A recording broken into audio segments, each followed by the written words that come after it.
আমি ইয়াত এক্সিকিউটিভ মিটিংটো বহিছোঁ মানে জুবিন যিটো আমাৰ হাৰ্ট থ্ৰব অফ আছাম অকল আছাম বুলি নহয় ৱৰ্ল্ডৰ আৰু তেখেতৰ যিটো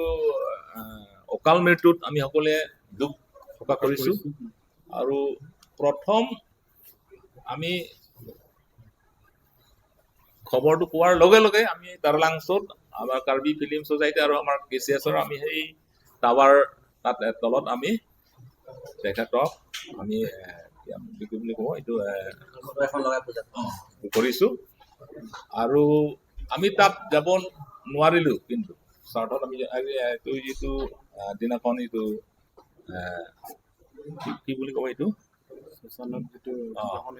যাব নোৱাৰিলোঁ আমি দুখ প্ৰকাশ কৰিছোঁ কিন্তু আমি সেই জনেল ফেষ্টিভেল সময়ত আমি তেখেতৰ এটা মেমৰিয়েল এটা মেমৰি এটা এজেণ্ডা আমি ল'ব লাগে বা ল'ম আমি আৰম্ভণি দিনাখনতে জুবিন যিবোৰ ফটোত আৰু বন্তি প্ৰজ্বলন কৰি আমি প্ৰত্যেকটো কিবা সন্মান মানে জনাবৰ কাৰণে এইটো আমি প্ৰস্তাৱটো দিবৰ কাৰণে আমি এইটো প্ৰস্তাৱ বুলি নহয় আমি ডিচিশ্যনটো এইটো লৈছোঁ নাই এতিয়া যেনেকৈ আমাৰ ডিফুত ঘৰৰ পৰা লৈ আহিব কোনোবা পূজাত চাব কোনোবা ফেষ্টিভেল আহিব একো অসুবিধা নাই আমি তেনেকৈ দেখিছোঁ য'ত আমি জেনেৰেল ফেষ্টিভেল পাতিছোঁ তেনেকৈ অসুবিধাটো নাই আৰু এটা কথা চাব লাগিব আমি অকল ফেষ্টিভেল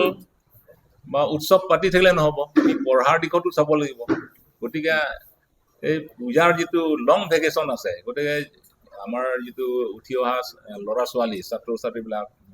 বাহিৰৰ যিটো পঢ়িব গৈছে এই সময়টো ছুটি পাই ঘৰত আহে সেইকাৰণে সেই সময়তে মানে ফেষ্টিভেল পতা সেইকাৰণে আমি একো অসুবিধা নাই সেইটো কাৰণে এই সময়তে আমি পাতিছোঁ আমি ভাবি থৈছোঁ দেই আপোনালোককো এদিন মাতিম মানে যোৱাবাৰ যিটো লাষ্ট দিনাখন যিটো ৰাতি এইটো ঘটনাই হ'ল এইটো আনফৰ্চুনেট আমিও দুখ পাইছোঁ আৰু যিটো ঘটনা আমি তদন্ত কৰিছোঁ কথাটো মাইনৰ কিন্তু সেই মাইনৰ কথাটো আমাক জনোৱালে যিসকল এইটো মানে ঘটনাটো ঘটালে তেওঁলোকে বেলেগ পিনে যাব মানে ল'বলৈ বিচাৰিছে যাতে ফেষ্টিভেলটো বদনাম হওক তেনেকুৱা চিন্তাধাৰাত নথকাও নহয় মই পাছত ইনকুৱাৰী কৰি কিছুমান এইবোৰ মানে কিছুমান মানে ঘটনা ঘটাবৰ কাৰণে কিছুমান আকৌ মানে আহে বোলে কিছুমান মদ খাই চদ খাই মানে এইটো আমি সকলোৱে মিলি পেলাই আমি এটা এৱাৰনেছ আমি দিব লাগিব মানে যাতে এইটো অকল কাৰ্বিৰ বুলি নহয় এইটো ফেষ্টিভেল আমি কাৰ্বি আংলং যিমানটো জাতি জনগোষ্ঠী আমাৰ সমন্বয়ৰ ক্ষেত্ৰ ইয়াত আমাৰ ইয়াত আমাৰ যিটো ফেষ্টিভেলটো কৰিছোঁ এইটো অকল কাৰ্বিৰ সংস্কৃতি ইয়াত দেখুৱাব লাগে এইটো নহয় আমি প্ৰত্যেকটো কাৰ্বি আংলং থকা জাতি জনগোষ্ঠী তেওঁলোকৰ সংস্কৃতি ইয়াত মানে প্ৰদৰ্শন কৰিব আমি আহ্বান কৰোঁ ঠিক তেনেকৈ কাৰ্বি আংলং বাহিৰত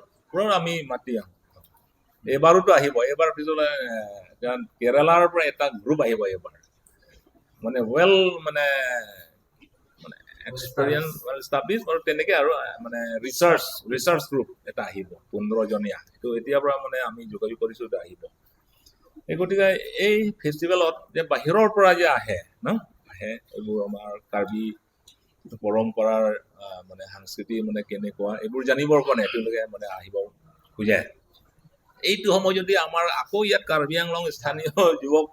যদি হ'লে এইবোৰ নুবুজি পেলাই যদি আকৌ বেলেগ বদনাম যদি কৰিবলৈ কোনোবা চিন্তা কৰে এইটো ভাল কথা নহ'ব এইটো আমি আহ্বানহে কৰিব পাৰিম আমি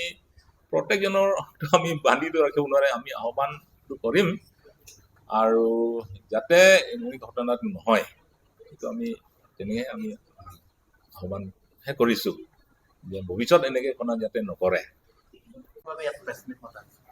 নমস্কাৰ প্ৰথমে আজি প্ৰেছ মিট মতাৰ মূল উদ্দেশ্যটো হৈছে আমাৰ 33 সংখ্যক যিটো মাণ্ডলিক কাৰ্বি যুৱ মহোৎসৱ ইয়াৰ উপলক্ষে আজি এই প্ৰেছ মিটটো মতা হৈছে আৰু প্ৰত্যেক বছৰৰ দৰে আমাৰ যিটো এই দুৰ্গা পূজাৰ সময়ত যিহেতু আমি বহুত সময় পাওঁ আৰু স্কুল কলেজ আদি বহুত হলিডে পোৱাৰ কাৰণে আমি তেনেকুৱা টাইমতে আমি মাণ্ডলিক কাৰ্বি যুৱ মহোৎসৱটো আমি পাতোঁ এবাৰ 33 সংখ্যক কাৰ্বি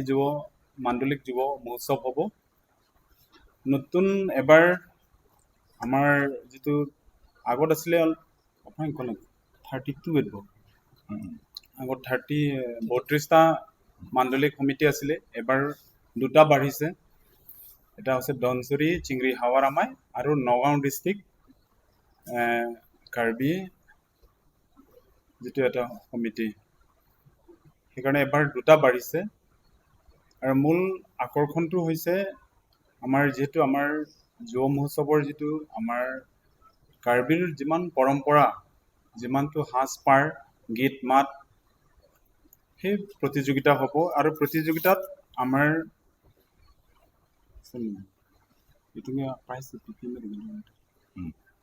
তাতে আমাৰ মাননী হিচাপে দিয়া হ'ব আৰু তাত প্ৰত্যেকটো আমাৰ ইউনিট তেওঁলোকে উপস্থিত হোৱাৰ লগে লগে তাত ৰিচেপশ্যন হ'ব ৰিচেপশ্যন হোৱাৰ পাছত তাতে প্ৰতিযোগিতা হ'ব প্ৰতিযোগিতাত প্ৰত্যেকটো ইভেণ্টতে আমাৰ প্ৰাইজ দিয়া হয় সেয়ে আমাৰ মূল কিবা আকৰ্ষণটো